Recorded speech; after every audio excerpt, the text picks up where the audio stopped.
Bentar, ini presensinya saya isi dulu ya. Nanti QR code-nya saya coba aktifkan, kemudian nanti tolong dipilih. Tapi bentar dulu nih, bentar dulu.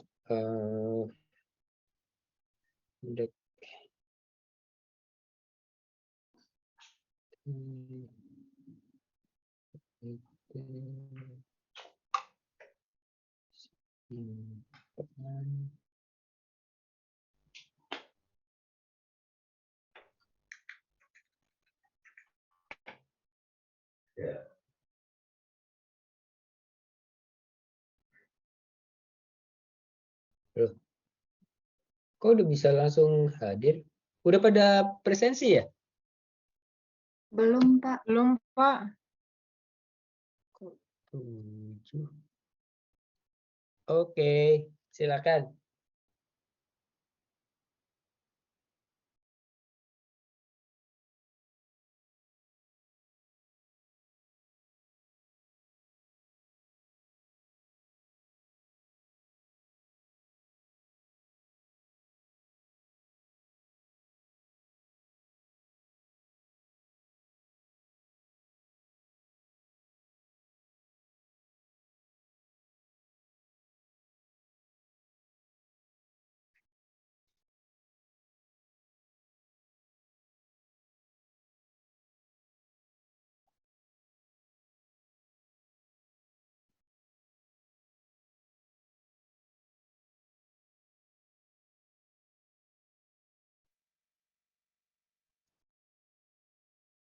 Udah pada berhasil? Belum ya? Belum. Sebentar.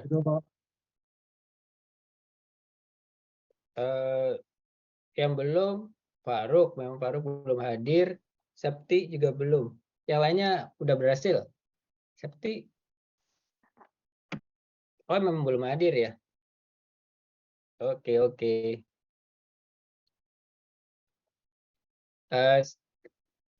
Kita lanjutkan ya dengan materinya. Kok akhirnya jadi tinggal, sebelumnya kayaknya ber-12 ya, sekarang jadi tinggal bersekian, pada pindah atau bagaimana ya? Nggak tahu ya? Ya, kurang tahu, Pak.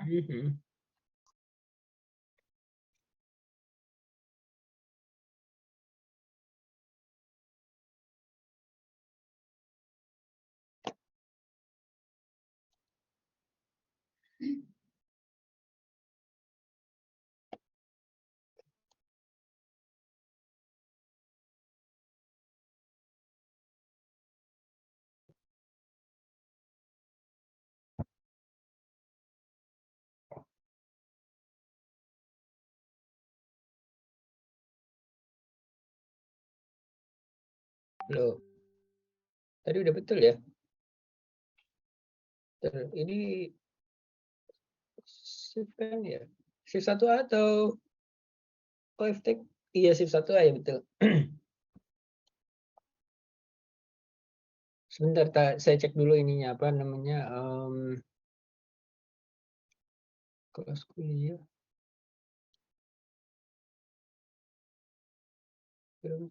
Oh, memang cuma kapasitasnya 10, pesertanya memang hanya bertujuh. Oke, ya udah. Jadi mengingatkan kembali minggu depan hari Rabu, kalau memang memungkinkan untuk hadir melalui Zoom, nanti link Zoom-nya akan saya share untuk kelas praktisi mengajar. Jadi Ibu yang akan mengisi itu Ibu Yulia Yusmal dari PT Telkom. Bu Yulia sendiri kelihatannya belum memungkinkan untuk hadir di kampus, jadi online juga. Nanti link online-nya akan disiapkan oleh Mbak Arin. Tapi nanti saya coba juga untuk link online-nya bisa dites dulu sebelum kuliah beliau mulai. Harusnya sih karena ini perlu ada rekaman apa namanya screen capture seperti itu ya, nanti akan screen capture-nya Mbak Arin dari BAA. Kemudian kalau untuk adik-adik kelas hari ini sebenarnya hanya sebagai sit-in aja gitu, ikut hadir aja. Presensinya tetap hari ini dan minggu depan juga akan ada lagi presensinya tetap hari Senin. Jadi mohon berkenan untuk hadir hari Rabu untuk acara apa ya, praktisi mengajar dengan dosen tamunya Ibu Yulia Yusmal dari PT Telkom. Mungkin dari PT Telkom sendiri dilihat apa namanya apa saja gitu ya yang kira-kira dari PT Telkom bermanfaat untuk kelas kewirausahaan berbasis teknologi ini. Silakan dipelajari dulu dari PT Telkomnya, dilihat di websitenya PT Telkom, terus tapi mungkin kita semua sudah tahu tentang PT Telkom, yang belum tahu mungkin insight-nya. Jadi dari di dalamnya bagaimana rencana pengembangan, bagaimana mengembangkan PT Telkom dari Telkom yang dulu menjadi Telkom di era transformasi digital ini. Nah, selanjutnya kita ke materi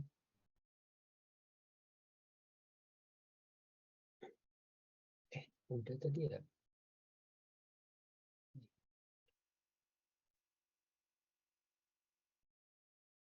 Kita ke materi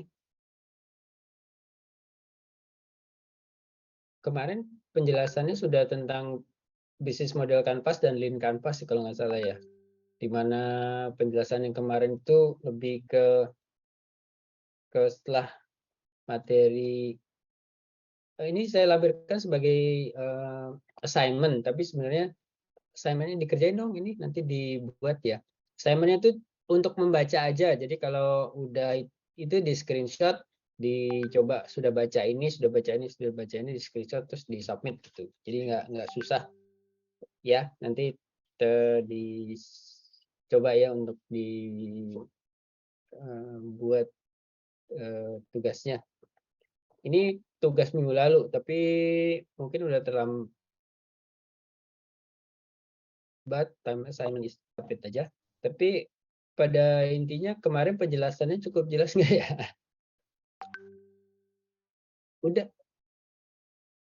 Udah kan ya? Udah ya, oke. Jadi ada effectual technology based entrepreneurship, kemudian ada design thinking-nya, kemudian ada business model kanvas startup-nya, kemudian ada lean kanvas yang mengevaluasi problem dan solusinya. Artinya kita memitigasi risiko dan memitigasi juga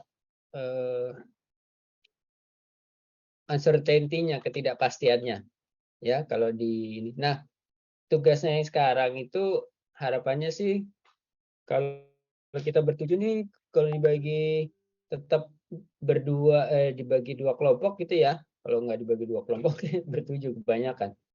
Kalau dibagi dua kelompok mungkin 3-4 kali ya, bertiga sama berempat. Itu coba kita lihat yang di assignment yang ketiga ini, di mana ada bisnis model kanvas dan lean kanvas. Jadi kira-kira sudah memungkinkan untuk memutuskan kira-kira mau judulnya atau topiknya apa gitu. Belum tahu ya. Kalau dari ini nih, kalau dari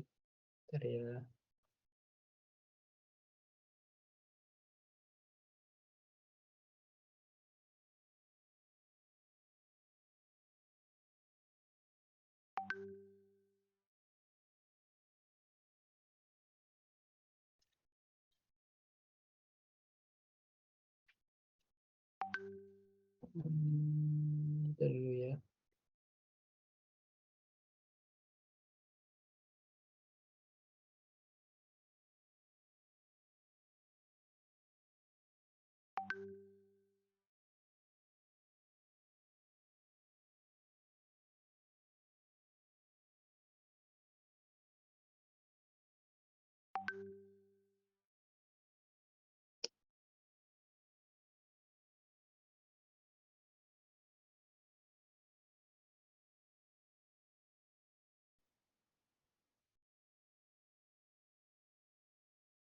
Nah, ya.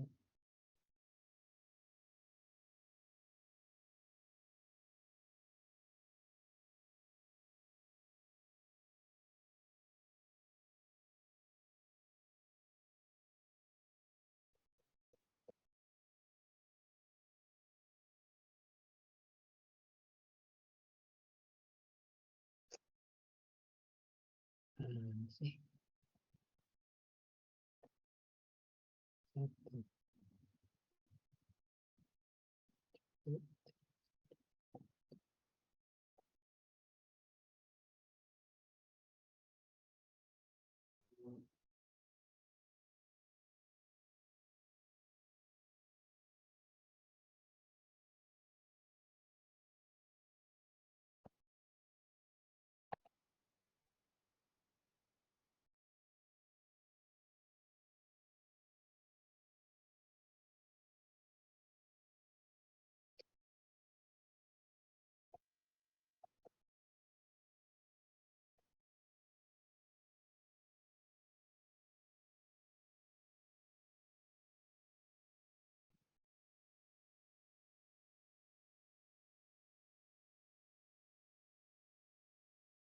Mana ya? Ini coba ke oh ini dia. Design thinking case study. Bentar ya.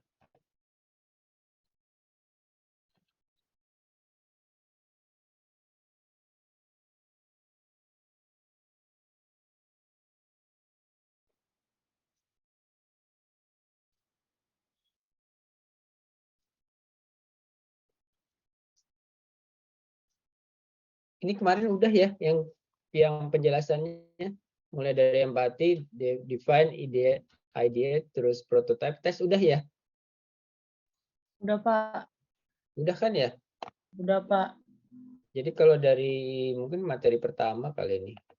Kemudian yang Uber Canvas ini juga sudah harusnya.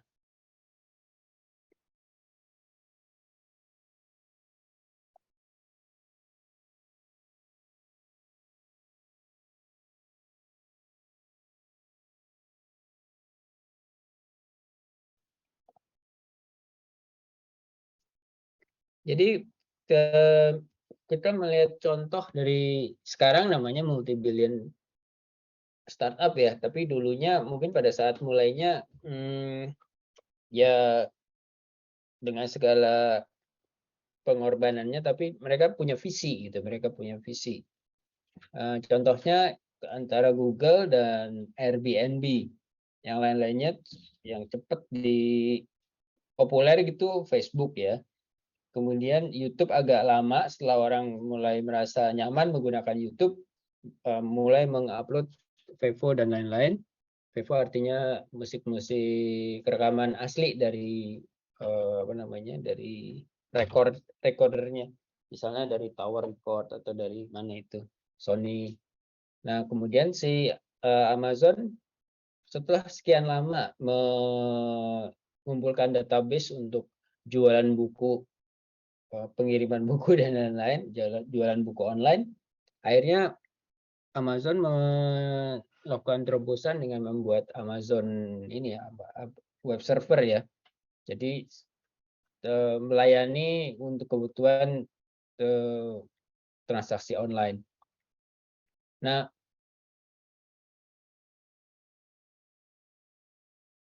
pada awalnya semuanya pasti startupnya kita menyebutnya startup itu pasti ramping. Nah, kemudian menjadi unicorn, kemudian kalau dievaluasi tentang produk-produk ini telah melewati tahapan produk yang layak minimum dan mendapatkan penilaian evaluasi akhirnya lebih dari 1 miliar dolar, contoh dolar dolar Amerika ya. Nah, tapi sebenarnya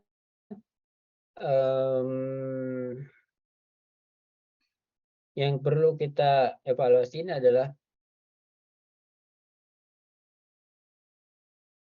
yang kita lihatnya adalah proses setelah mereka menjadi dalam perjalanan menuju sukses ya. Dan mungkin kita melihatnya seperti Lean Canvas itu seperti ini menjawab pertanyaan-pertanyaan ini gitu.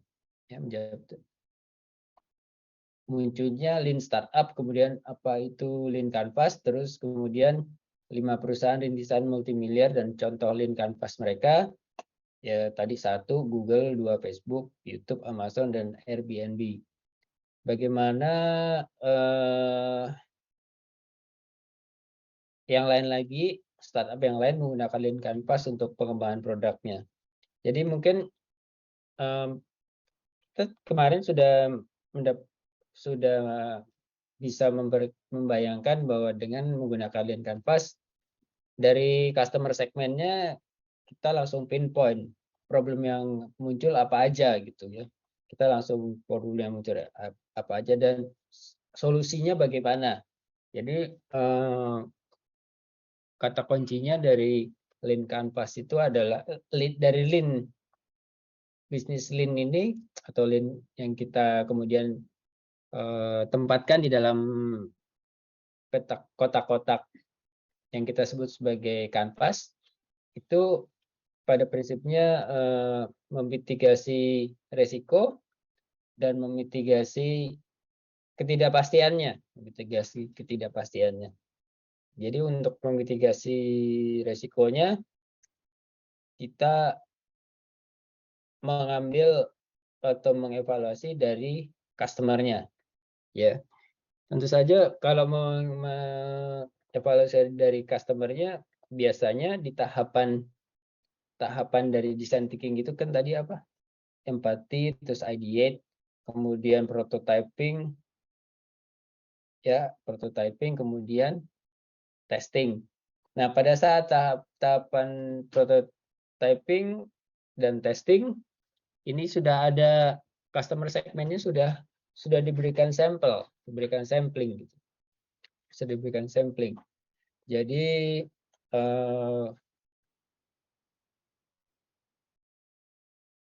mungkin kita udah dari teman-teman terdekat. Jadi mulai dari apa namanya? Effectuation-nya kita mulai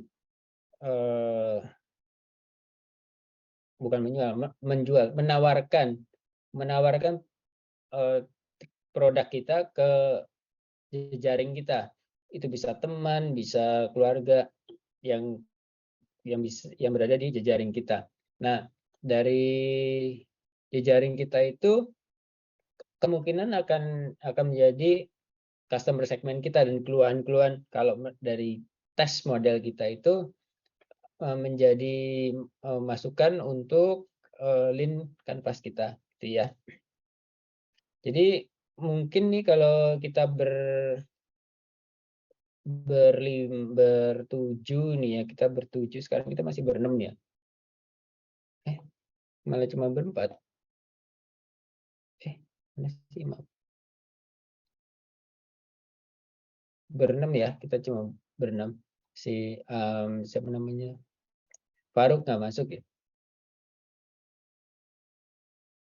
Jadi mungkin kalau kita bertiga nih, kira-kira apa yang mau dipilih gitu dari sisi teknologi, bukan teknologi, sisi bisnis apa yang mau dipilih nih? Yang mau dipilih dari kalau dibagi dari 2 kelompok. Mungkin kita belum punya bayangan ya, tapi tadi Pak Budi mau nyari contoh yang ada di binus. Karena tahun lalu tuh Pak siapa namanya, Pak Richard Kartawijaya yang mengajar kelas ini, dan Pak Richard tuh dulu adalah CEO Microsoft Indonesia ya. Jadi apa mungkin regional kali ya, nggak, kayaknya Indonesia. Kita tahu Microsoft banyak sekali bisnis-bisnis aktivitasnya ya, dan mungkin di lead dari Amerika, kemudian untuk seluruh cabangnya, dan bisa saja di sini ada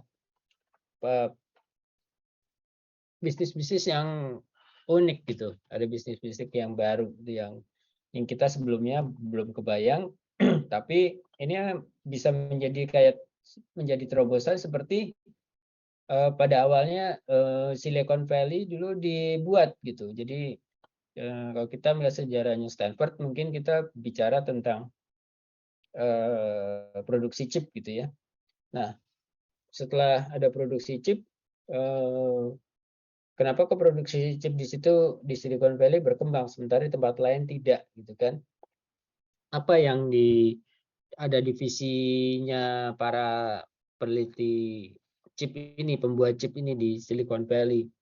Walaupun sekarang di Silicon Valley produksinya juga sudah tidak seperti dulu, karena mungkin sekarang sebagian besar sudah diproduksi di Cina gitu ya.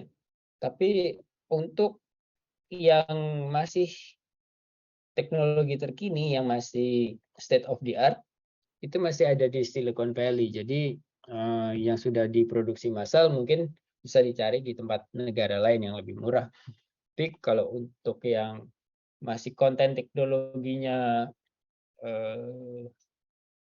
besar gitu, di mana untuk produksi massalnya belum akan dalam waktu dekat, itu masih di Silicon Valley. Jadi kita bisa melihat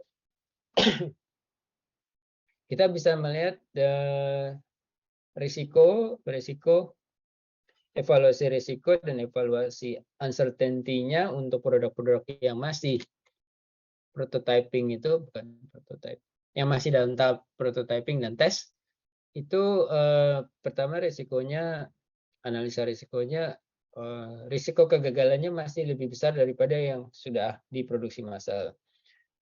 Risiko uncertainty-nya mungkin dari uji cobanya kemungkinan gagal atau lambat itu mundur, itu bisa tidak bisa diterima untuk suatu produksi massal gitu ya. Jadi maksudnya kalaupun misalnya kita pakai Intel i3 gitu, kita bandingkan dengan Intel i7, mungkin 5 tahun yang lalu generasi i3 generasi 5 gitu ya, 5 tahun yang lalu i7 generasi 5, sekarang udah diproduksi i3 generasi 12 misalnya gitu, dan i7 core i7 generasi 12. Nah, i1 dan i3 yang generasi sebelumnya sudah diproduksi di Cina, tapi i1, i3 dan i7 generasi 12 itu masih diproduksi di mana namanya, di Silicon Valley, karena risiko apa namanya, testingnya dan lain-lainnya itu masih belum cukup untuk bisa diproduksi seperti generasi i3 dan i7 generasi sebelumnya misalnya gitu ya. Jadi di sini kita bisa melihat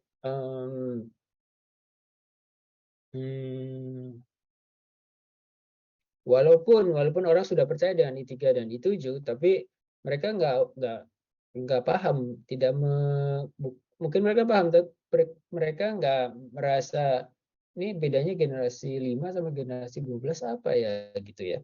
Mungkin kalau tahu, oh ini core kecepatannya sekarang bisa 4,7 GHz atau apa gitu ya misalnya ya. Kalau dulu mungkin hanya 2, berapa GHz misalnya gitu ya. Jadi buat orang-orang yang membutuhkan kecepatan untuk komputer, untuk dalam era kompetisinya masing-masing produk komputer yang memerlukan CPU i3 dan i3 dan i7, kecepatan itu mungkin menjadi faktor penentu produk mereka akan dibeli sama orang gitu. Bukan hanya fungsi-fungsi yang lainnya, misalnya fungsi-fungsi audionya, fungsi-fungsi internetnya, fungsi-fungsi broadband dan lain-lain itu misalnya produk yang satu menggunakan Bose gitu misalnya, produk yang lain menggunakan Bang Olufsen misalnya.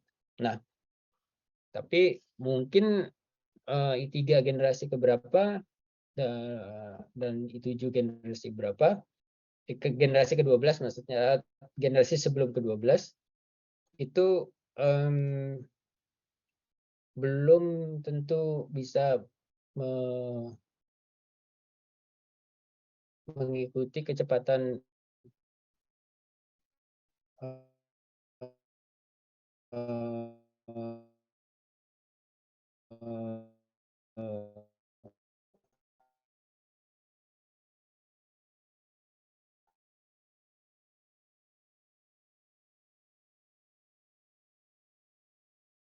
transfer ya, kecepatan transfer dari yang merek apa namanya, perusahaan yang menjualnya, yang menggunakannya. Jadi misalnya HP dengan Lenovo, HP dengan Lenovo, si HP bisa menjual lebih murah karena mungkin dia menggunakan prosesor CPU yang sudah diproduksi massal, sementara Lenovo masih belum sepenuhnya, orang masih bercerita mungkin generasi 12 tuh masih ada delay-nya atau masih ada kelambatannya atau yang lain-lain gitu. Jadi resikonya dia sebagai Lenovo, karena Lenovo adalah IBM gitu, orang punya persepsi Lenovo ada IBM dibandingkan dengan HP yang sebelumnya perusahaannya Inggris gitu ya, jadinya tambahan-tambahan persepsi itu belum menyebabkan si produknya ini belum tentu dibeli sama orang gitu, belum tentu dipilih sama orang. Jadi kira-kira kayak gitu. Walaupun si Lenovo sekarang juga udah diproduksi di Cina misalnya. Nah, si Lean Canvas-nya untuk contohnya ini tadi mungkin kira-kira sudah punya bayangannya ya. Kalau contohnya dari Facebook, dari Google, dari Amazon, dari Airbnb, mungkin kita udah punya contoh dan bayangannya. Kira-kira di hari-hari sekarang ini mereka sudah jadi seperti sekarang gitu. Tapi sebelumnya bagaimana mereka berupaya untuk menjadi sekarang, itu yang perlu kita evaluasi gitu ya. Lean Canvas seperti apa sih yang kira-kira ke depannya itu akan memberikan hasil yang seperti yang terjadi di Amazon, seperti yang terjadi di Facebook, Google ataupun Airbnb gitu ya.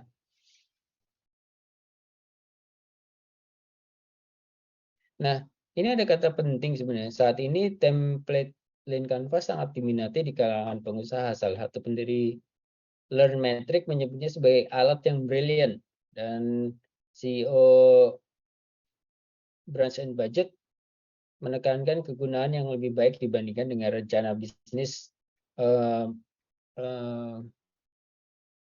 multi elemen itu apa? Multi page dan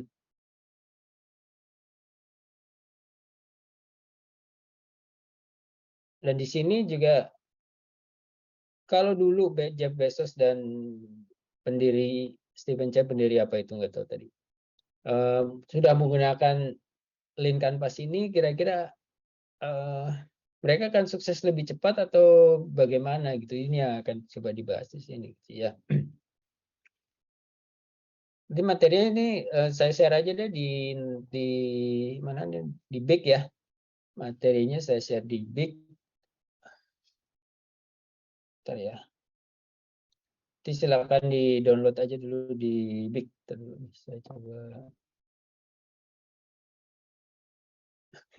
daripada penjelasannya nggak ngeliat apa-apa, ngeliat tapi mungkin kalau pegang sendiri kan bisa coba mengevaluasi lagi. Bentar dulu.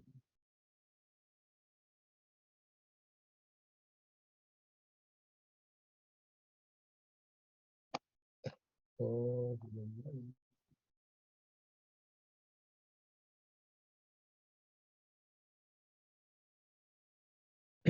Topik ketiga nih tolong di ini ya, nanti tolong di download juga. Kita tambahin. Yang tugas 2 juga diisi ya, nanti dibuat juga. Ini mana ya? Isi download tampilan kanvas. Download.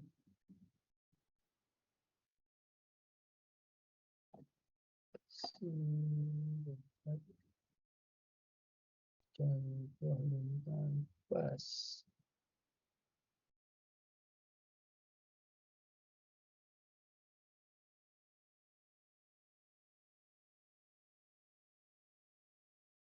Ini ya.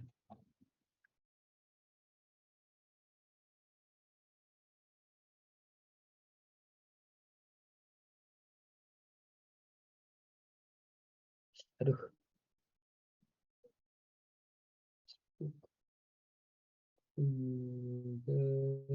Langsung.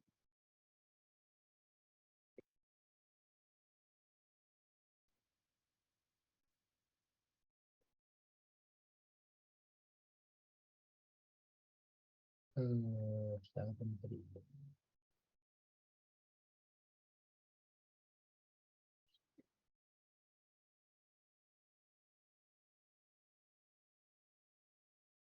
Udah ya, udah saya upload ya. Itu, tar dulu. Ya, udah tak upload. Tolong itu dilihat dipelajari. Ya, jadi kembali ke Google di Menlo Park. Namanya dulu itu Larry Page dan Sergey Brin. Itu ada filmnya, jadi kalau kita lihat filmnya mungkin kita bisa lihat bagaimana Google ini jadi berhasil gitu ya. Tahun 2004 aja begitu masuk ke bursa saham IPO, dia sudah bisa mengumpulkan 1,7 miliar dolar tahun 2004 ya. Ya mungkin orang yang menggunakan Google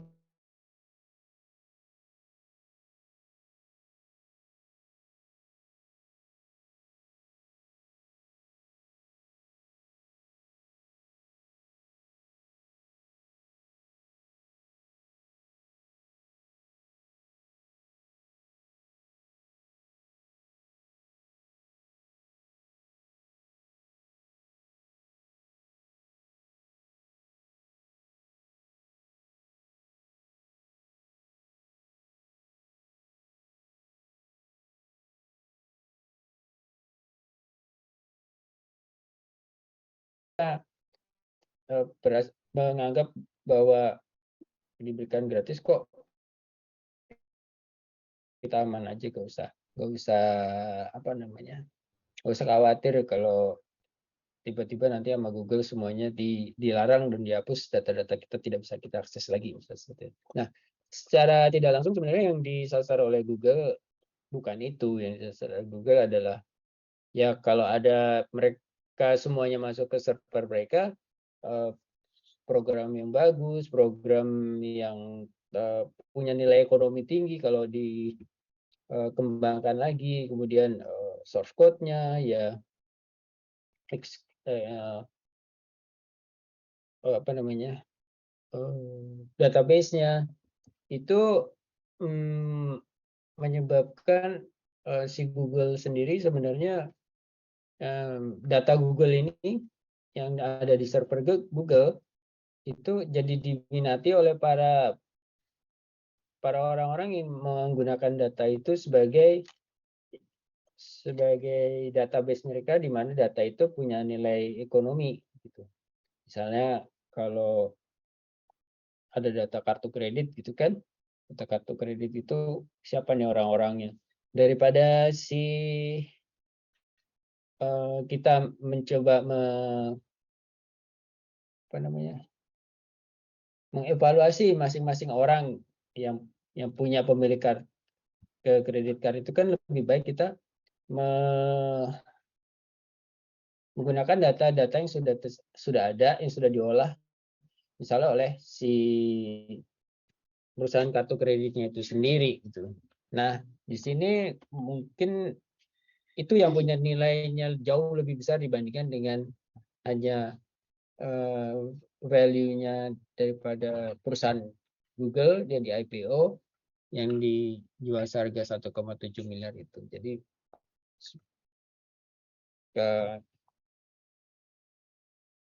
kita sendiri karena kita kurang menghargai data, jadi kita mungkin melihat data itu biarin aja lah, data itu nggak pengaruh gitu. Tapi ini baru-baru aja kejadian, dan baru tadi siang kita diskusi dengan dosen-dosen sipil ya, karena kebetulan kejadiannya di sipil, di mana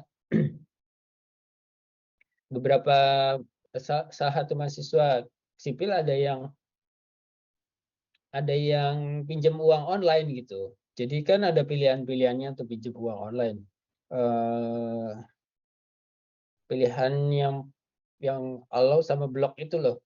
Jadi kan kalau kita menyetujui term kondisi ini, term kondisinya kan kita nggak mungkin baca semua, bukan nggak mungkin, memungkinkan untuk baca semua. Jadi sebaiknya memang kita baca semua dulu sebelum kita menyetujui allow apa block. Kalau saya sih selalu block dulu sebelum kita menggunakan apa namanya, mau mendownload apa mau itu, karena ternyata begitu kita allow, dia otomatis nyedot semua nomor telepon yang ada di kontak telepon yang ada di HP kita gitu misalnya, dan nomor kontak telepon itu di random terus dianggap sebagai penjamin dari uang yang mau dipinjam gitu. Uangnya dipinjam real, uangnya dikasih, terus minjemnya real, ada tanda tangannya gitu ya misalnya, bukan ada persetujuan dari yang minjem. Tapi nomor telepon sebagai si penanggung jawab atau penjaminnya itu random. Ya, kebetulan dosen sipil tadi ada yang mengeluh gitu, ini kok kenapa nama saya nomor HP saya dijadikan jaminan untuk pinjam uang gitu. Jadi kita nggak tahu ini apa bisa dibilang sebagai kejahatan cyber, tapi kita harus lebih hati-hati, karena begitu kita menyetujui suatu allow atau block itu tadi, apalagi yang berkaitan dengan dana gitu ya, mungkin kita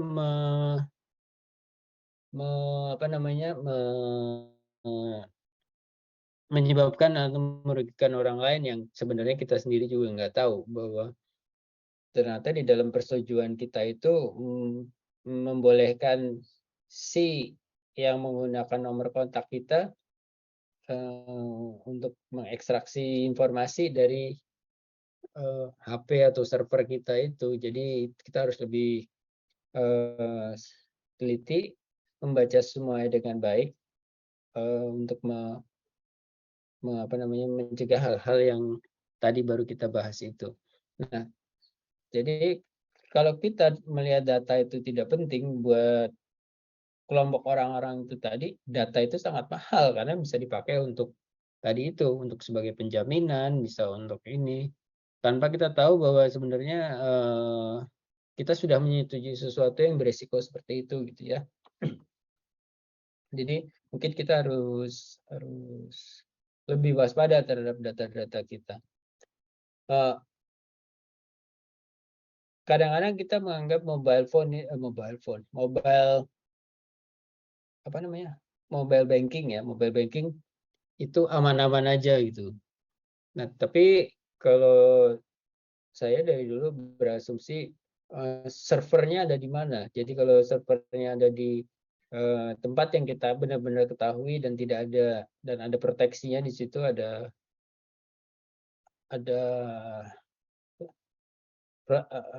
security akses yang berlapis-lapis, mungkin saya tidak terlalu khawatir.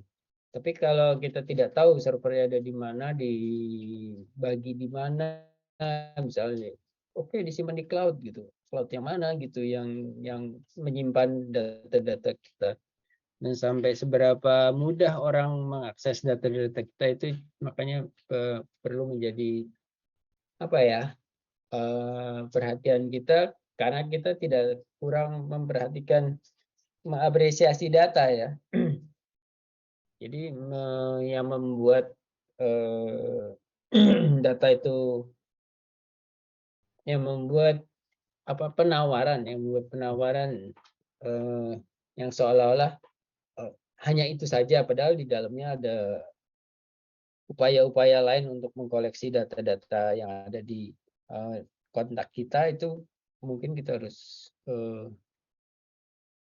membayangkan bahwa itu akan terjadi gitu. Harus membayangkan bahwa itu terjadi. Nah, Google secara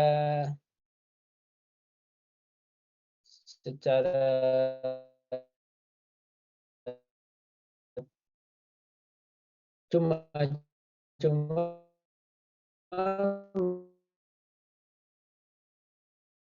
berikan akses kepada kita. Dan mungkin mereka juga nggak bisa mengekstraksi apa-apa ya. Tapi kita di sini bisa melihat bahwa Google sudah memperhitungkan mungkin 50% dari penduduk yang menggunakan Google itu adalah orang yang jujur. Jadi mereka akan memberikan namanya, memberikan nomor teleponnya, karena mungkin selama ini mereka melihat bahwa dengan memberikan nama beneran dan lain-lain itu tidak ada resikonya, kata-kata gitu. Padahal sebenarnya justru informasi itu yang akan bermanfaat untuk orang yang tertarik untuk membeli asetnya Google gitu ya, misalnya. Kita nggak tahu. Jadi mungkin itu contohnya di Google seperti itu ya. Si kanvas rampingnya tuh seperti apa sih zaman dulunya gitu ya. Dan kalau kita lihat di sini,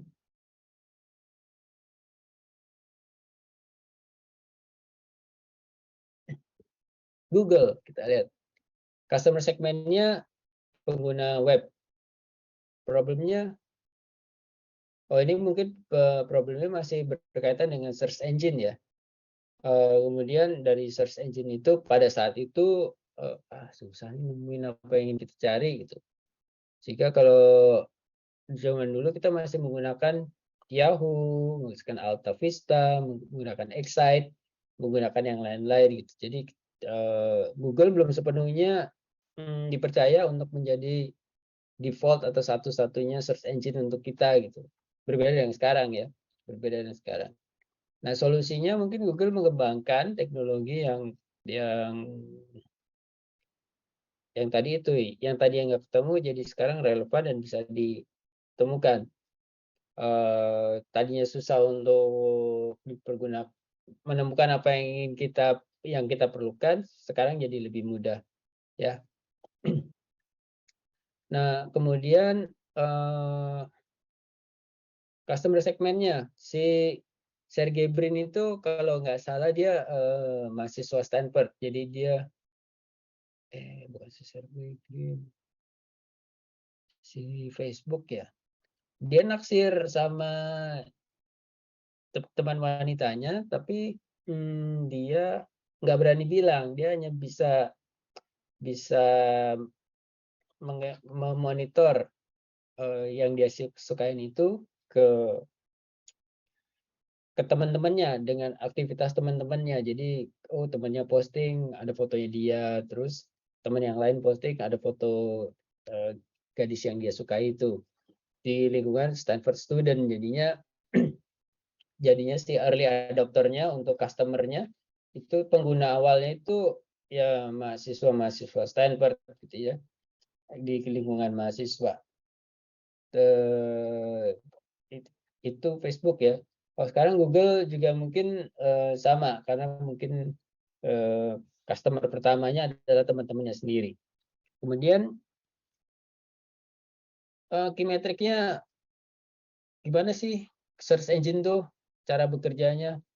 Berapa satu request misalnya nyebut ketik Google gitu, terus apa saja yang dicari oleh itu pada saat Google belum populer, atau kita nyebut satu nama presiden Amerika gitu, berapa nama yang akan dicari gitu ya oleh siapa namanya, oleh Google search engine-nya. Kalau kita membuat pertanyaan apa yang kita search keyword-nya makin panjang gitu, itu nanti bagaimana gitu. Terus dulu tuh bukan dulu, mungkin sampai sekarang juga kita masih lihat persentase dari yang match dengan kata keywords yang kita cari. Kalau dulu saya search Dani gitu, nama temen orang Indonesia maupun orang luar negeri, mungkin ketemunya sekian juta gitu. Tapi kalau kita menyebut nama Presiden Amerika Washington gitu, mungkin kita ketemunya 100 juta gitu misalnya ya. Jadi ini salah satu key matrix-nya. Keunikannya unique value proposition-nya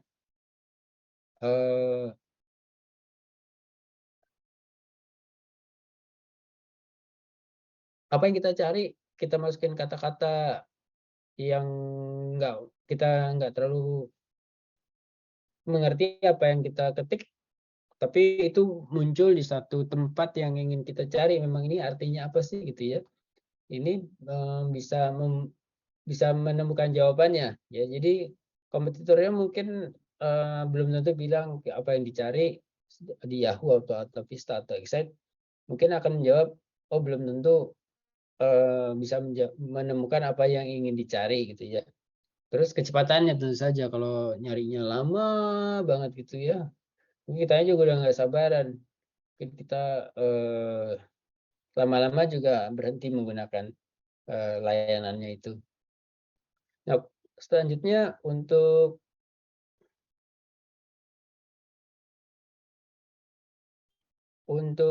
kecepatan dalam mencari relevan dari web page yang ditemukan. Jadi ada list prioritas. Mungkin kita sekarang juga tahu ya, kalau yang paling sering muncul misalnya nama presiden gitu ya. Presiden negara manapun lah, misalnya Ukraina gitu. Apa namanya? Volodymyr gitu misalnya. Kita klik Volodymyr, relevansinya muncul presiden Ukraina gitu misalnya ya. Perang gitu misalnya. Jadi relevansinya terhadap nama itu membuat mengerucut menyebabkan proses pencariannya jadi lebih cepat gitu, misalnya. Kemudian untuk cost structure-nya tentu saja development dan hostingnya bagaimana.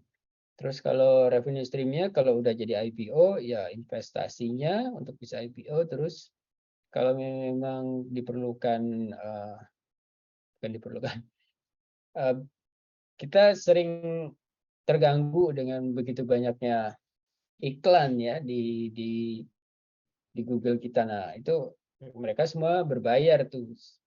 Jadi iklan-iklan itu yang justru membuat seperti di YouTube yang udah punya sekian viewers atau subscribers, sekian juta viewers atau subscribers, akan dapat monetize ya istilahnya ya, uang dari YouTube-nya.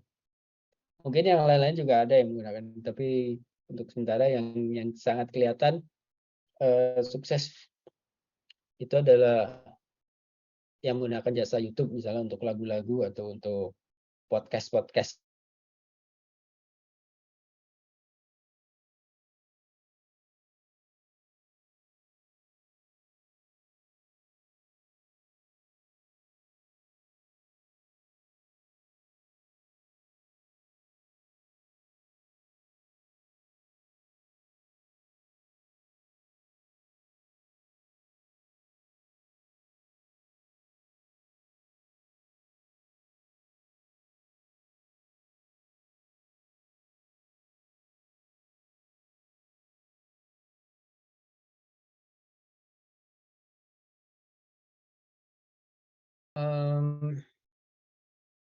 Facebook sendiri sebenarnya tadi itu fungsinya sebagai pencari dari teman-temannya gitu, informasi yang ingin mereka ketahui untuk satu orang dari teman-teman di sekelilingnya, ya. Jadi mungkin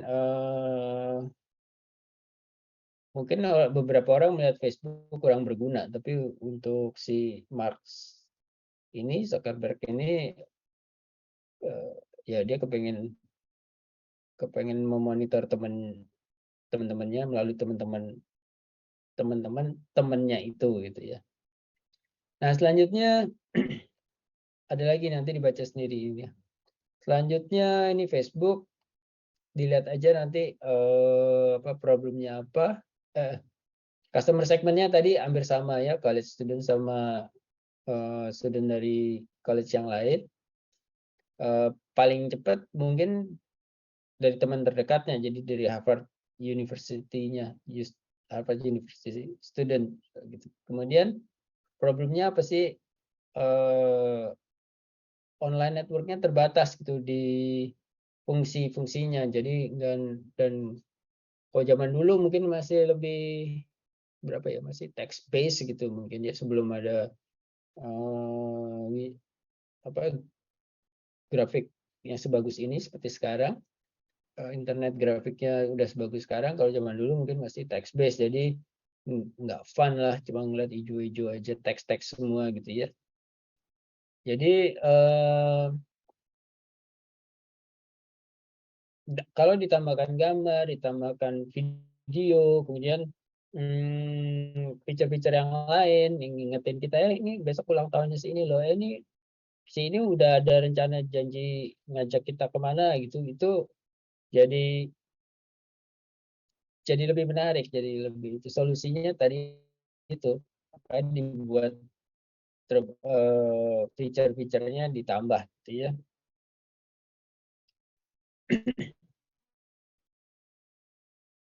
Selanjutnya YouTube. Pada awalnya YouTube juga mungkin niatnya pokoknya cemplungin aja ke situ. Apa ya? YouTube itu kan kayak tempat tempat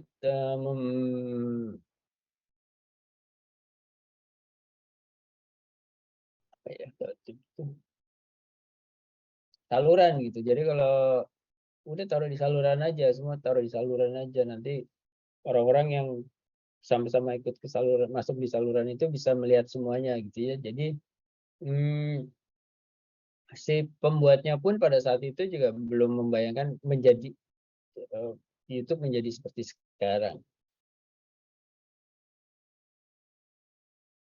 Nanti dibaca aja yang tentang YouTube ini ya.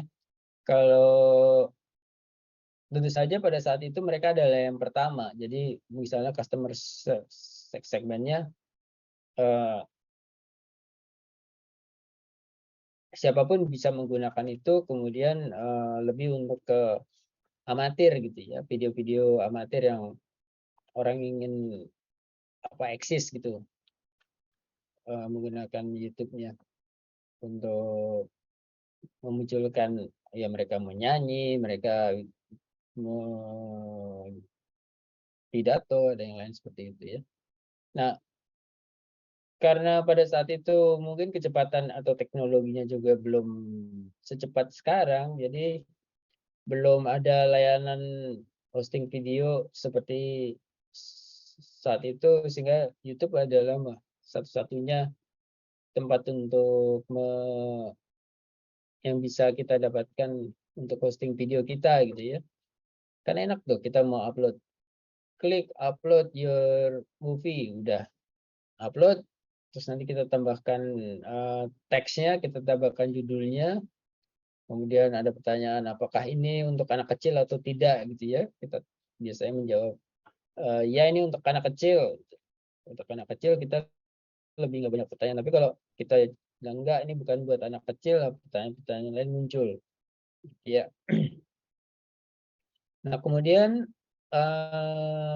kita lihat lagi yang lain-lain, ini ada si early adopternya, kemudian channelnya apa, media promosinya bagaimana,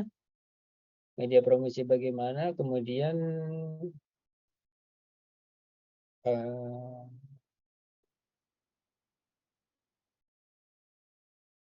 key metriknya mungkin buat si YouTube-nya itu berapa banyak orang yang melihat video itu ya. Jadi kita bisa lihat sekian viewer, oh nih dimonetize aja nih.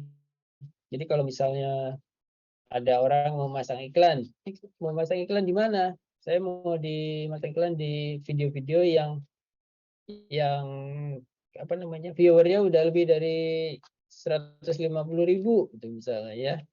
Nah, jadi itu kan suatu revenue buat YouTube, tapi juga satu keuntungan untuk si yang membuat video itu ya. Jadi si YouTube-nya berbagi keuntungan yang diperoleh dari pembayaran iklan itu, sebagian masuk ke mereka, sebagian masuk ke si pembuat video. Jadi dalam hal ini royalti dari videonya itu dibayar, gitu, dibayar per view-nya, per jumlah orang yang melihatnya. Yang bayar siapa? Iklan. Karena kita di video itu ditempelin iklan gitu ya. Si YouTube-nya dibayar oleh siapa? Oleh iklannya juga. Jadi iklannya membayar persentase yang cukup besar sebenarnya untuk mengiklankan di tempat-tempat yang orang viewernya jutaan orang gitu. Paling enak misalnya Gangnam gitu ya. Gangnam kan udah dilihat 5 miliar orang gitu tuh. Selama 2 tahun ini orang udah gak ada kerjaan, udah kita Gangnam aja yuk, Gangnam Style. Tonton sampai sekian itu, coba dicek aja lagi. Nanti kan ada sekian sekian billion yang nonton.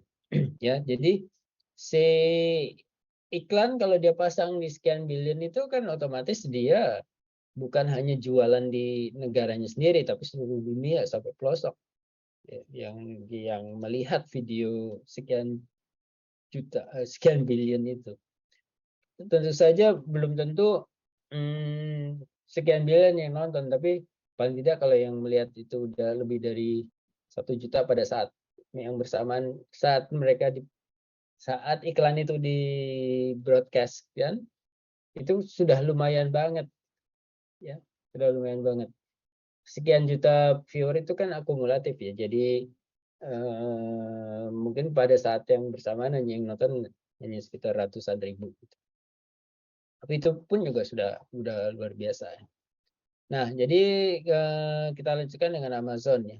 Tahun 94 Jeff Bezos pada saat apa namanya, mendirikan ini memang ingin jualan buku online, dan mereka Jeff Bezos ini buku online-nya tidak terbatas pada buku-buku baru, tapi juga buku bekas, dan kepastian pengirimannya itu yang paling dikejar sama Jeff Bezos. Jadi dia memperkuat database untuk logistiknya, kemudian dia memperkuat database untuk buku-buku yang akan dia jual, termasuk buku-buku bekas ya. Nah, Pada saat IPO tahun 97 pun ya mereka sudah dapat 54 juta. Coba bandingkan eh, dengan yang lebih populer ya, lebih populer si Google dan Facebook. Facebook tuh 18 miliar, Google 1,7 miliar, dan Amazon hanya 54 juta. Tapi akhirnya kita semua tahu bahwa Jeff Bezos sebelum sekarang itu adalah orang terkaya di kekayaannya mengarahkan siapa? Bill Gates ya sebelumnya. Kemudian Elon Musk menyodok jadi yang terbanyak, yang paling kaya. Tapi paling tidak 3 terkaya dunia dunia ini sudah punya aset yang berawal dari database aja yang pada saat didirikan mungkin tidak memerlukan uang banyak. Ya. Tapi akumulasi dari database-nya itu yang punya nilai, yang punya harga mahal itu. Ya, kita lihat di sini nanti dilihat sendiri ya. Ini kan customer segmennya book reader. Dari book reader problemnya apa sih? Solusinya apa gitu. Jadi kita nggak kalau bisnis model kanvas kita mesti tanya-tanya apa tadi? Coba kita lihat lagi di bisnis model kanvas ya. Ya, tapi kalau udah lean canvas kita langsung bilang, apa sih masalah dari customer kira-kira kalau kita beli buku online solusinya gimana kira-kira. Terus kenapa kok orang mau pakai Amazon? Kelebihannya apa gitu. Terus apalagi yang lain misalnya evaluasi layanannya bagaimana gitu kimetriknya.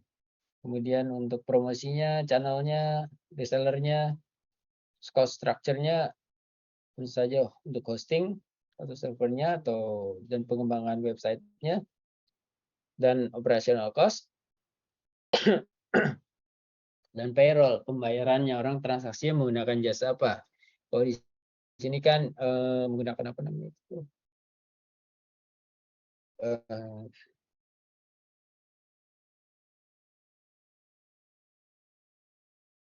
financial technology yang di-endorse oleh OJK gitu kalau di sini istilahnya ya. Si payroll itu.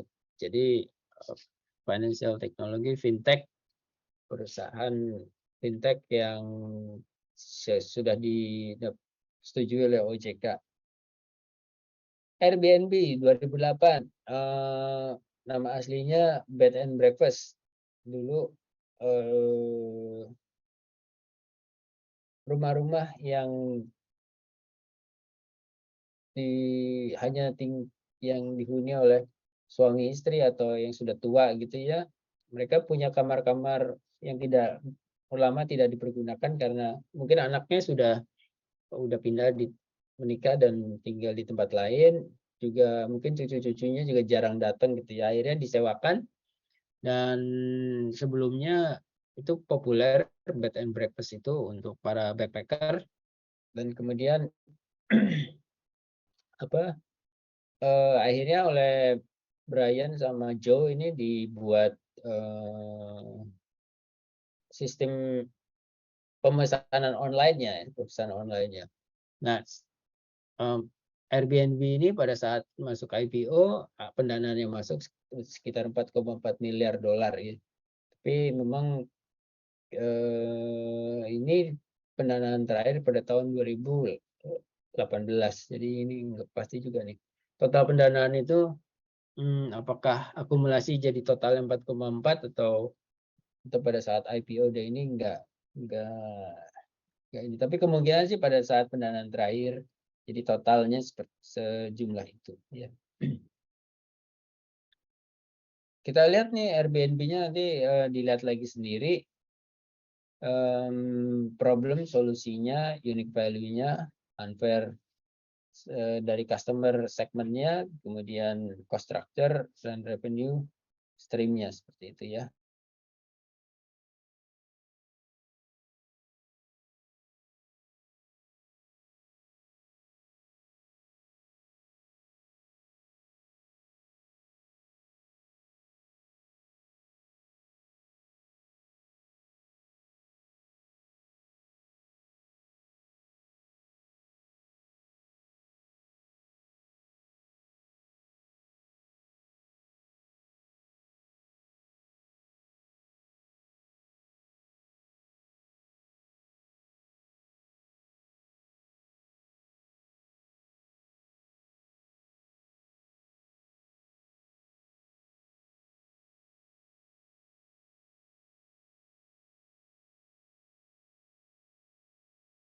promosinya ya, terus ada cost structure-nya dan revenue stream-nya. Mungkin kira-kira dipilih aja, ini ada contohnya banyak. Setelah dipilih, setelah dibuat, dikerjakan, di-upload aja ke Big ya, Big soal yang tadi.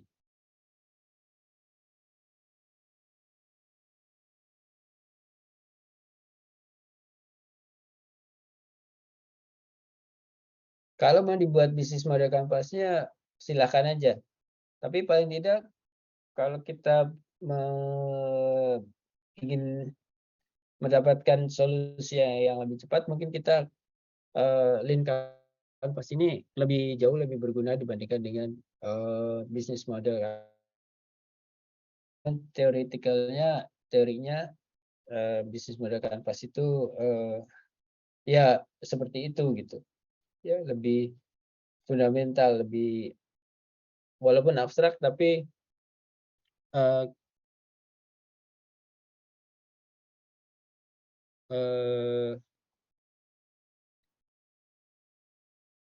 belum tentu apa yang kita asumsikan di problem yang akan terjadi ini sudah mencakup semua gitu ya. Jadi kita bisa membuat pertanyaan-pertanyaan lain, problem-problem lain, dan kita bisa membuat solusi-solusinya. Misalnya kita ingin menggunakan security servernya siapa, kemudian problem yang akan terjadi di CCTV-nya bagaimana, solusinya bagaimana kalau misalnya terjadi kerusakan atau apa, ya. Unique value-nya apa, kemudian unfair advantage-nya apa, akses apa aja yang dipergunakan, cost structure dan revenue stream-nya. Kira-kira gitu, ada pertanyaan nggak? Sebentar Pak Budi, break dulu ya. Ngantuk.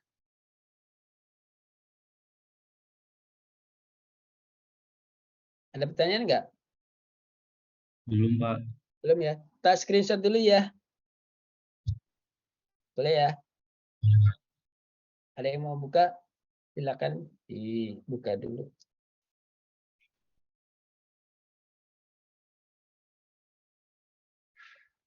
Sabda, oke. Septi, Indonesia, enggak ya? Oke. Pak Budi, screenshot 1, 2, 3. Ya. Tanya dong. Maksudnya buat kelompok dulu bertiga, terus coba diskusikan kira-kira mau bikin bisnis model yang kayak gimana. Boleh bahas tentang Gojek, boleh tentang Grab, boleh tentang ayam penyet, boleh tentang apa, bakmi GM, boleh tentang apa yang bisa digitalkan ya, ditransformasikan secara digital. Jadi dari situ akan keluar tantangannya. Kalau kita nggak memulai, mungkin kita susah membayangkannya juga.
Kira-kira apa yang mau itu? Belum ada ide ya?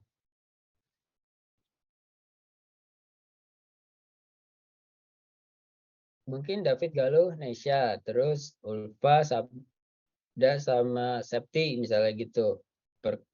Eh, kelompok mulai membuat boleh dimulai dari Lean Canvas, boleh dimulai dari bisnis model Canvasnya. Bisa nggak kira-kira? Bisa ya. Sekarang kaitannya dengan apa?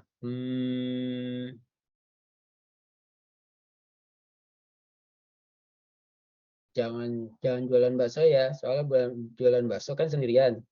Jadi kayaknya susah di bisnis model Canvas ya kalau mau berkelompok. Tapi mungkin kalau mau buat apa ya? Yang 3 orang gitu. Apa boleh?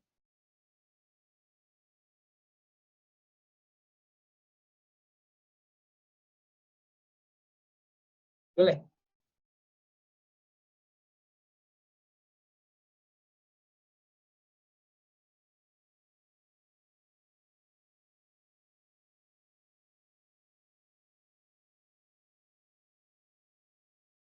Betul, boleh. Iya, boleh. Bagus. Iya, setuju. Setuju. Boleh, boleh. Jadi siapa David, David, Galuh, sama Nesya ya? Mau bertiga. Tapi yang lainnya nih pada diem aja. Boleh cari teman sendiri deh, silakan aja. Silakan aja. Oke, siap, Pak. Jadi coba dibuat, apakah mau dibuat bisnis model kanvasnya dulu atau mau dibuat langsung ke Lean Canvasnya? Karena kan udah pasti si sayur box ya. Sayur box tuh ada nggak ya? Coba penasaran juga baru dengar nih sayur box. Pengen lihat juga sih sayur box. Itu aplikasi atau apa ya?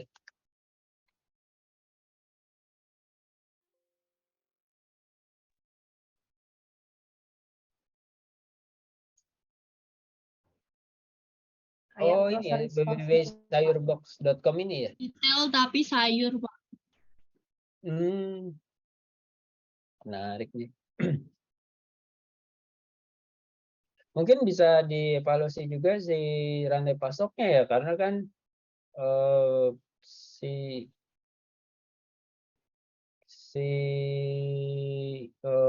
aplikasi ini kan sebenarnya menyambungkan antara petaninya ataupun dia beli dari petani untuk disampaikan kepada dijual kepada customernya ya, pada customernya. Nah, kira-kira masalah yang akan muncul kalau misalnya rantai pasoknya ini ada kegagalan panen atau bagaimana gitu ya, mungkin apakah sudah punya rencana kontingensi plan-nya gitu untuk dia pasokannya bukan hanya satu tapi dia lebih terbuka, dia untuk rajin untuk mencari pasokannya gitu. E-commerce ya. Terus ada delivery-nya sendiri ya. Hah? Ini lebih kayak e-commerce, Pak ya, Mas Galuh. Oh, Kalau sayur box itu biasanya ada mitra petaninya, Pak, sendiri-sendiri. Jadi betul. mitra petaninya itu nggak cuma di satu tempat, memang ada di beberapa tempat. Terus pasokannya juga ada yang sayur lokal sama sayur impor. Terus sayur lokal itu sendiri kalau di sayur box mereka juga jual yang imperfect gitu, Pak. Jadi kayak Yang kan banyak kalau di bolong-bolong supermarket, digigit ulet gitu, sebagai organik gitu ya. ya kalau di supermarket kan biasanya cuman yang bagus-bagusnya aja nih, Pak. Nah, kalau sayur box itu memang ada segmen pasar yang kayak pecinta lingkungan itu selama sayurnya masih bisa dikonsumsi walaupun bopeng bolong-bolong gitu tuh masih ada Pak yang beli kayak gitu. Terus biasanya kalau di sayur box over panen gitu, mereka biasanya akan ngasih diskon diskon yang lebih besar kayak potongan. Yang penting tuh kayak rantai sayurnya dari petani sama ke pelanggan itu gap harganya nggak begitu jauh gitu loh Pak. Biar kan kadang kalau dari petani terus ke pelanggan kan kadang ada gap harga yang agak jauh gitu kan. Jadi petaninya rugi gitu. Terus nah kalau di sayur box itu enggak ada ya. Jadi tergantung panen juga Pak. Jadi hari Selasa sama hari Senin itu kadang sayurnya juga beda. Gitu ya. Jadi yang menjamin akan di-delivery-nya siapa?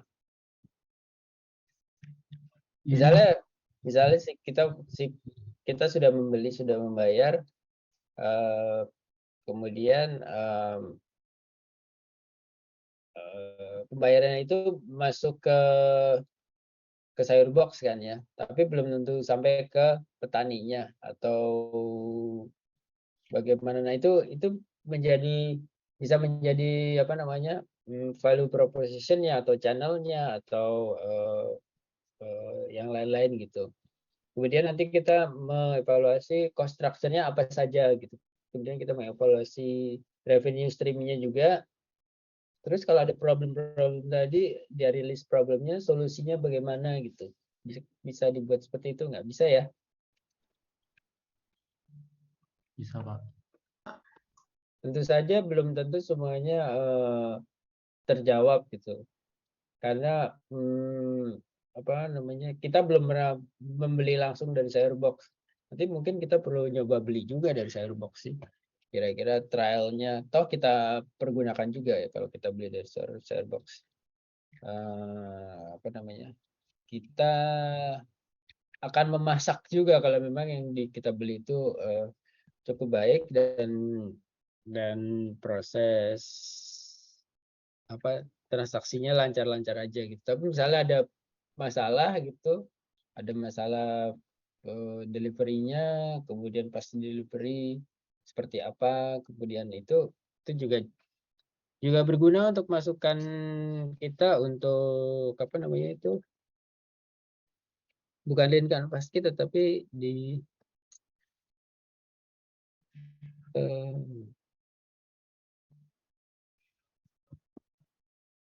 kemarin apa tuh yang ada cepat, yang contohnya Hyundai itu, kok saya jadi lupa ya.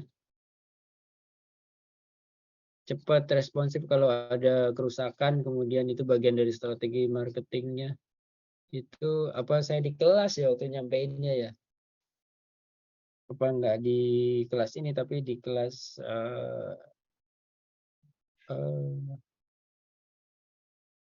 yang hari Rabu ya. Iya, jadi dari bisnis model kanvas kita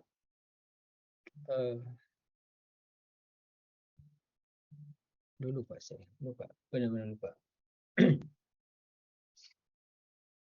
Jadi seperti Hyundai generasi pertama, apa saya udah pernah cerita belum ya tentang Hyundai ya? Belum, Pak. Belum ya. Jadi seperti Hyundai itu generasi mobil Hyundai pertama yang jual paling murah di Amerika itu si pembelinya hanya melihat mobil harganya lebih murah 50% dibandingin dengan mobil lain untuk jenis mobil baru. Mereka nggak bisa membayangkan seberapa bagus Hyundai, tapi mereka percaya dengan garansi dari Hyundai bahwa kalau rusak akan diganti, bahkan kalau rusaknya harus diperbaiki lama, mobilnya diganti semua gitu. Jadi orang tertarik untuk membeli karena akan diganti mobil baru. Oke, setelah dibeli sekian banyak, Hyundai-nya sudah menggunakan mobilnya 2 bulan apa sampai 5 bulan gitu, hampir semua oli mesinnya bocor. Hampir semua oli mesinnya bocor, mereka komplain dan balik lagi ke dealernya Hyundai, penjualnya. Soalnya penjualnya nggak apa-apa, ini nanti kita perbaikin kalau dalam sehari perbaikannya nggak bisa benar baik, kita ganti mobilnya. Gitu. Wah, yang beli mobilnya seneng kan? Nah, yang beli mobil seneng. Dia akan pakai lagi mobil yang jelek itu 2 bulan lagi gitu kan, terus akan rusak lagi. Tapi dalam 2 bulan dalam 2 bulan mobil yang sudah rusak itu dan diperbaikin itu begitu banyak data masukan untuk perbaikan desainnya. Jadi itu biaya yang affordable loss kalau nggak salah. Yang memang sudah diperhitungkan untuk bukan biaya marketing, tapi memang biaya yang diperlukan untuk memperbaiki teknologinya. Karena sebelumnya mobil ini nggak pernah dipakai sama orang gitu. Kan orang makainya beda-beda. Ada yang walaupun nggak sampai sama mobil matic, tapi ada yang cara menyetirnya bagaimana, ada yang kasar, ada yang halus, ada yang rumahnya tinggalnya di tepi pantai gitu, korosi atau bagaimana gitu ya. Jadi banyak masukan yang waktu itu tidak terukur dan setelah terukur mereka menghitungnya sebagai affordable loss. Tapi dengan affordable loss itu mereka bisa mendapatkan feedback perbaikan mesin yang untuk generasi 1 masih jelek, generasi 2 udah jauh lebih bagus, dan generasi ketiga sampai generasi berikutnya hanya dalam waktu 5 tahun Hyundai Sonata-nya tuh udah hampir sama bagusnya dengan Toyota ya. Jadi mungkin di sini kita melihatnya kembali lagi ke Cyberbox ini. Kalau tadi contohnya si affordable loss-nya itu kata-kata affordable loss itu ada di mana ya? Nanti kita coba lihat lagi di catatan yang sudah kita diskusi. Materi yang sudah kita diskusikan 2 kali pertemuan kemarin. Tapi ada affordable loss di mana ada quick respon, ada quick reply untuk perbaikan teknologinya misalnya gitu ya. Kemudian ada portable loss itu tadi. Jadi kita coba lihat itu juga dari sisi itu. Misalnya sekarang si Cyberbox ini seperti apa gitu. Apakah si para petaninya mau dikategorikan sebagai affordable loss, atau si Cyberbox-nya mau dikategorikan sebagai affordable loss, di mana mereka sebenarnya sudah membangun jejaring ya, kepercayaan dari para petani produser penanam organik ini, sampai di mana mereka mau mampu untuk mengakomodasi kemungkinan yang tadi ditanyakan, problem yang akan muncul gitu, dan solusinya bagaimana. Itu bagian dari evaluasi Lean Canvas-nya, tapi pertamanya sendiri dimulai dari affordable loss-nya itu.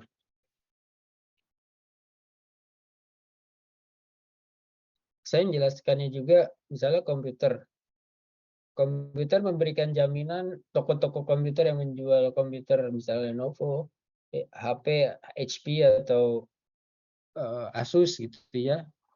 Ini garansinya Pak 3 tahun, ini garansinya 2 tahun, ini garansinya 5 tahun. Nah, itu adalah termasuk di affordable loss. Artinya kalau tiba-tiba sebelum itu rusak,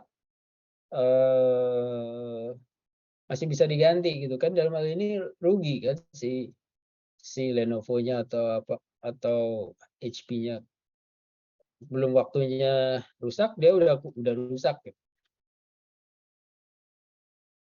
Jadi affordable loss itu seperti itu. Dan quick respon atau quick reply-nya untuk produk itu bukan hanya oke ganti yang baru, tapi juga untuk memperbaiki ini ada masalah apa sih nih di model yang ini kok sering rusak gitu, apa di konektornya atau pada saat dia dibuka tutup ada yang kejepit kabelnya atau bagaimana itu ya. Jadi itu mungkin juga perlu dievaluasi. Kalau saya box ini penasaran juga nih kalau nanti lihat hasil evaluasi seperti apa. Mungkin ada baiknya juga kita beli sih. Kalau memang murah gitu bisa dibeli, bisa dibayar pakai tadi ada yang bisa bayar pakai GoPay tadi ada. Sayurbox bisa pakai GoPay, cashback. Ada Astra Pay, ada delivery sayuran kilat 1 jam sampai. Bisa COD juga, Pak. Jangan COD ntar kasihan masnya. Mas yang bawa itu. Kalau yang dari sisi pelanggan, Pak, izin Hah? mau menambahkan Pak, izin. Kalau dari sisi pelanggan, kalau kita sistem pembayarannya COD, kalau ada sayur yang kurang bagus gitu, Pak, maksudnya kan pelanggannya pilihnya yang sayur bagus, bukan yang imperfect, Pak. Nah, tapi pas dia dapatnya kurang bagus, itu bisa di cancel gitu loh, Pak. Bisa nggak dibayar sama pelanggannya gitu. Itu ada salah satu Kasihan masnya dong kalau COD. memang ada salah satu kayak buat engage ke pelanggannya ya Pak ya, mungkin itu ya Pak. Tapi memang ada itu Pak di sayur. Ya itu dia. Makanya di sini serunya di kelas ini kita mengevaluasinya sampai ke situ gitu. Artinya oh iya ya. Jadi kalau kita usaha mungkin ini harus kita pikirin juga gitu misalnya. Ya, jadi mungkin dicoba aja dengan judul yang sayur box. Satu lagi siapa nih yang mau milih judul apa nih? Silakan aja dipilih dulu. Kalau nggak bisa sekarang nanti mungkin di hari Rabu jangan kelamaan. Hari Rabu kan nanti hadir di kelasnya Ibu Julia Yusmal ya. Mungkin kita mendengarkan Telkom. Kalau memilih topiknya yang tentang Telkom pun juga boleh, silakan aja. Yang siapa? Berja siapa sih Nesha yang itu ya? Bagaimana Pak? Bukan ya. Baru aja yang bicara siapa? Ulfa ya? Septi Pak. Saya Oh, Pak, Septi. Aduh maaf Septi ya. Mungkin nanti Ulfa, Nesha sama Sabda ya. Sabda yang belum memilih itu nanti boleh dari Telkom atau apa mungkin salah satu produk ke Telkom boleh. Kan enggak semua produk Telkom banyak gitu ya. Salah satu produk ke Telkom boleh kalau ada yang menarik misalnya gitu. Silakan aja. Atau yang lain-lain nanti tapi paling lambat Rabu ya udah dapat judul apa yang mau dijadikan evaluasi gitu. Oke ya. Oke, Pak. Sip.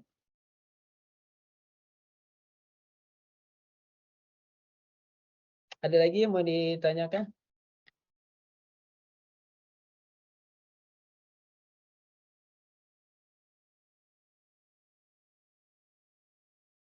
Mau break apa kita harusnya sampai jam 9 nih.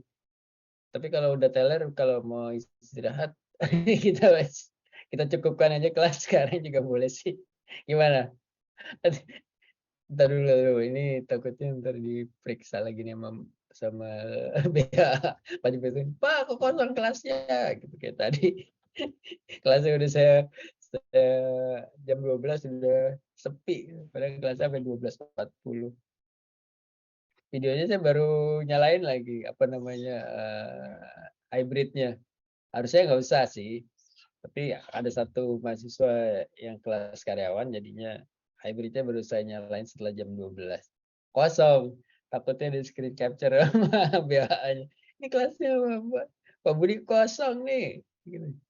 Tapi absennya penuh. Gitu. Kan tadi dari apa namanya dari sign in. Dari validasi kan tadi itu ya. Cuman kalau validasi nggak berhasil terus saya yang contrengin itu jadi hadir misalnya 33 gitu. Tapi yang validasi hanya 26 ini nggak tahu nih pertanyaannya apa kira-kira dari WA. Soalnya kan teknologi VR-nya baru ya, jadinya belum pernah dicoba gitu. Statistiknya juga BA juga masih coba-coba sih. Jadi kita lihat gimana kesimpulannya dari BA.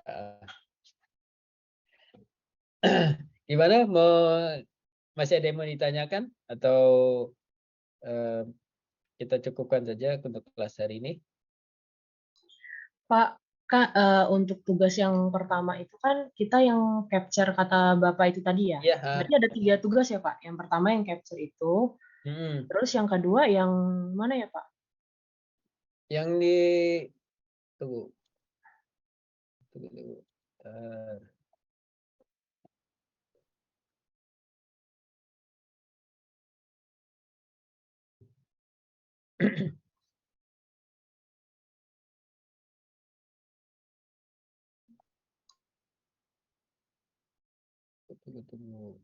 Ini.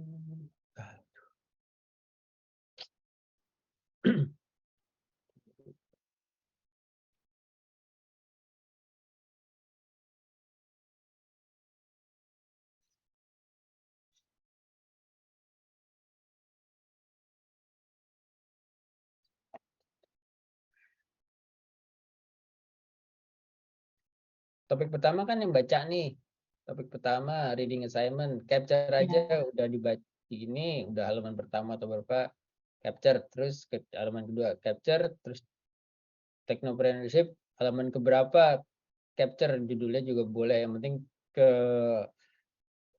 sudah download dan sudah mencoba baca gitu ya. Jadi ada 1, 2, 3. 3 foto itu dijadi satu, jadiin PDF, terus diupload ke sini. Ini yang pertama. Ya Pak. Oke ya. Iya, oke. Terus yang kedua, reading assignment juga nih. Bisnis model startupnya yang di-download, Excel-nya, terus design thinking-nya, yang tadi empati dan lain-lain, itu efektual teknologi yang ada lingkaran-lingkaran itu, family, friend, kemudian work, yang lain-lain itu tadi. Capture aja salah satu, terus yang lain kanvas Uber-nya juga di-capture juga, terus jadi kelihatan udah baca gitu, terus diupload juga ke sini, jadiin PDF terus diupload ke sini. Nah, yang ketiga ini tadi ini dari bisnis model kanvasnya diisi. Di dalam bisnis model kanvas itu nanti ada link kanvasnya juga. Jadi seperti contoh yang tadi sayur box, kita menyebutnya link kanvas sayur box gitu ya. Terus kita upload, boleh dalam bentuk Excel, boleh dalam bentuk PPTX, mau di capture terus kita upload ke sini. Nggak usah banyak-banyak, nggak usah banyak post ya. Di sini ada maksimum bisa uploadnya kalau nggak salah 5 mega deh kayaknya ya. Nanti coba aja kalau misalnya 5 meganya file lebih besar, terus mau kita jadikan PDF juga nggak apa-apa, terus diupload. Dah, ini 1, 2, 3. Gampang kan? Gampang harusnya sih. Oh iya, makasih Pak. Oke, ya sama-sama. Ini kenapa dulu ya? Iya, karena mungkin ada di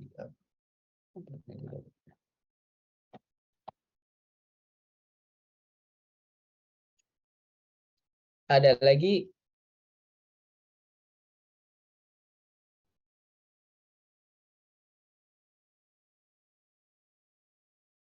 Jadi hari Rabu bisa ikutan Zoom ya, nanti linknya saya share.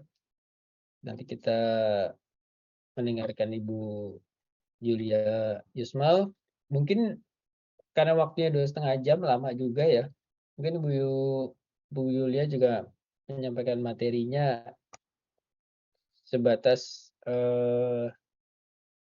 pengalaman beliau sebagai praktisi yang untuk mengajar, mungkin bentuknya akan ada tugas gitu ya. Jadi akan ada tugas, terus tugas itu dikumpulkan minggu depannya. Maaf. Tugas itu dikumpulkan minggu depannya dan didiskusikan minggu depannya gitu. Jadi beliau hanya punya hanya yang disetujui waktunya untuk memberikan materi di praktisi mengajar itu sesuai dengan proposal sih sebenarnya. Hanya 5 jam jadinya, dan harus berakhir kegiatannya dengan laporan itu tanggal 7 Oktober. Jadinya nggak bisa, kalau kita minta untuk 3 kali pertemuan itu mungkin keterbatasannya yang akan di reimburse oleh LPDP hanya 5 jam itu. Tapi kalau ada pertanyaan nanti setelah ini ada ketertarikan untuk tanya lebih banyak tentang Telkom, silahkan aja kontak langsung, nanti beliau akan memberikan nomor kontaknya, dan pasti senang sekali untuk berdiskusi dengan kita gitu, karena adik beliau itu kaprodi kita gitu. Kaprodi di TIF ya, Pak Iwan Adi Chandra. Kenal nggak Pak Iwan Adi Chandra?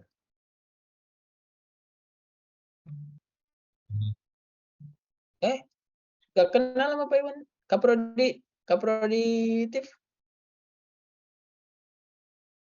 Oh iya, tapi nggak ngajar. Oh iya, buat ya. Nggak kenal sama dosen-dosen di TIF belum ya? Belum, nggak semua yang ngajar ya? Iya, iya.